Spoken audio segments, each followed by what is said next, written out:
السلام علیکم سامعین، بولتے کالم میں خوش آمدید۔ پیش خدمت ہے عمار مسعود کا کالم عمران خان، خدشے، اندیشے اور حقیقت۔ گزشتہ چند ہفتوں سے اسلام آباد کے صحافتی اور سیاسی حلقوں میں ایک عجیب بحث زور پکڑ چکی ہے، جس کے مطابق پاکستان کے طاقتور حلقوں کا جی اب عمران خان سے بھر چکا ہے۔ وہ اس معاشی بدحالی سے نالاں ہو چکے ہیں اور اس حکومت سے نجات چاہتے ہیں، مگر طاقتور لوگوں کو اندیشہ ہے کہ اگر عمران خان کی حکومت کو رخصت کیا گیا تو خان صاحب سخت رد عمل دکھائیں گے اور پشتون بیلٹ کے لوگوں سے مل کر مزاحمت کی آواز اٹھائیں گے۔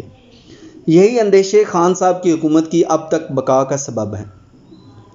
اس بحث کی گونج اخباری کالموں سے لے کر اسلام آباد کے ڈرائنگ روموں میں ہوانہ کے سگار سلگاتی شخصیات سے ہوتی ہوئی حکومت کے رات گئے محفل سجانے والے وزراء کے حجروں تک پہنچی۔ سب کے ذہنوں میں خان صاحب کے رد عمل کا اندیشہ ایک بہت بڑی دلیل بن چکا ہے۔ میں بہت احترام سے اپنے تمام فاضل دوستوں سے نہ صرف اختلاف کروں گا بلکہ اس مفروضے کو گمراہ کن اور مجذوب کی بڑھ قرار دوں گا۔ میرے اس استدلال کے بنیادی نکات یہ ہیں۔ کسی بھی سیاسی جماعت کا سب سے بڑا اثاثہ اس کے کارکن ہوتے ہیں۔ خان صاحب نے گزشتہ 2 سال میں وہ سب کچھ کیا جو ان کے کارکنوں کی سوچ سے متصادم تھا۔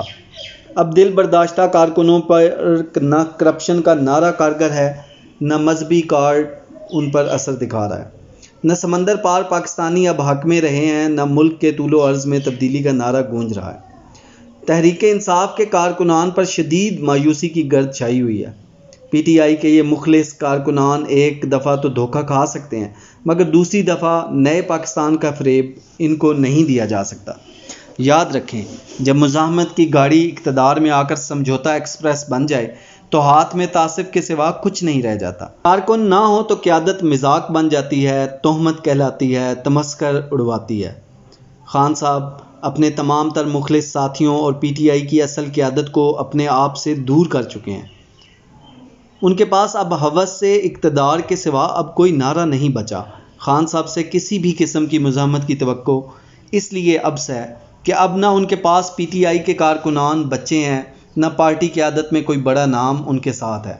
تنہا لوگ اکیلے بیٹھ کر اپنی غلطیوں پر ماتم تو کر سکتے ہیں، مزاحمت کی تحریک نہیں چلا سکتے۔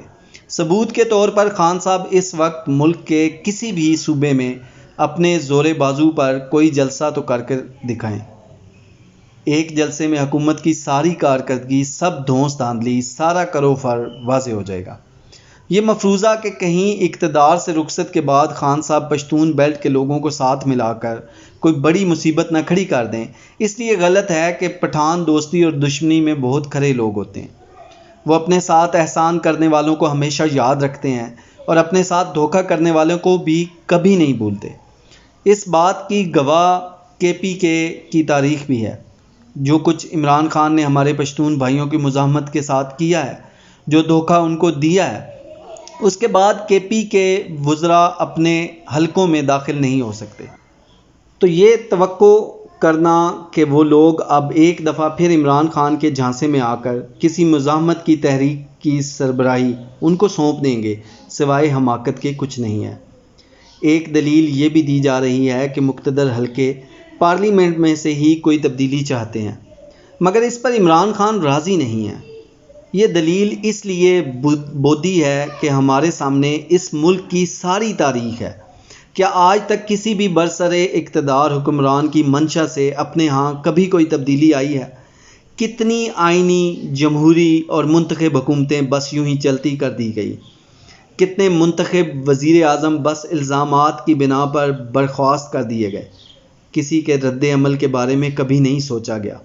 خان صاحب کو تو مبینہ طور پر سلیکٹ کیا گیا ہے۔ یہاں الیکٹڈ لوگوں کا کبھی زور نہیں چلا تو کیا ایک سلیکٹڈ کے خدشات کو اتنی توجہ دی جائے گی، اتنا غور و فکر کیا جائے گا؟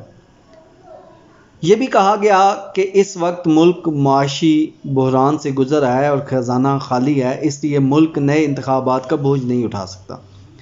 یہ بات اس لیے غلط ہے کہ تاریخ گواہ ہے دنیا کے چند ایک جمہوریت پسند ممالک میں عین حالت جنگ میں بھی انتخابات ہوئے ہیں۔ یہ اس لیے ہوا کہ جمہوریت میں اگر عوام اپنی قیادت سے خوش نہیں ہیں تو انہیں ہر حال میں اپنی پسند کی قیادت کو منتخب کرنے کا حق ہے۔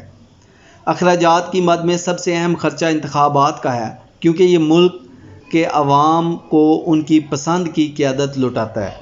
خالی خزانے کی دلیلیں دینے والے اس بات کو سمجھیں کہ جمہوریت میں موجودہ حالات میں انتخابات کا پرچہ اختیاری نہیں، لازمی ہے۔ میرے ناقص خیال میں یہ خدشہ بالکل بے معنی ہے کہ خان صاحب کا اقتدار ختم ہونے کے بعد ان کا رد عمل کیا ہوگا، بلکہ بسا اوقات ان لا یعنی بحثوں سے یوں لگتا ہے کہ یہ اندیشہ نما مفروضہ طاقتور حلقوں کے ذہنوں میں تخلیق کیا جا رہا ہے۔ سچ تو یہ ہے کہ طاقتور حلقوں کو اس وقت 4 بنیادی خدشات ہیں۔ ان کو خوف ہے مریم نواز کے جلسوں سے، ان کو خوف ہے مولانا فضل الرحمان کے آخری اور حتمی دھرنے سے، ان کو خوف ہے نواز شریف کی واپسی سے، اور ان کو خوف ہے بدحال عوام کے غیظ و غضب سے۔ آج کل ماحول ایسا ہے کہ مکمل بات نہیں کی جا سکتی، لکھنے والے ادھوری باتوں اور علامتوں کا سہارا لے کر مدعا بیان کر رہے ہیں۔ طاقتور لوگوں سے ایک ادھوری گزارش پر بات ختم کرتا ہوں۔ پاکستانی عوام عجیب قوم ہے۔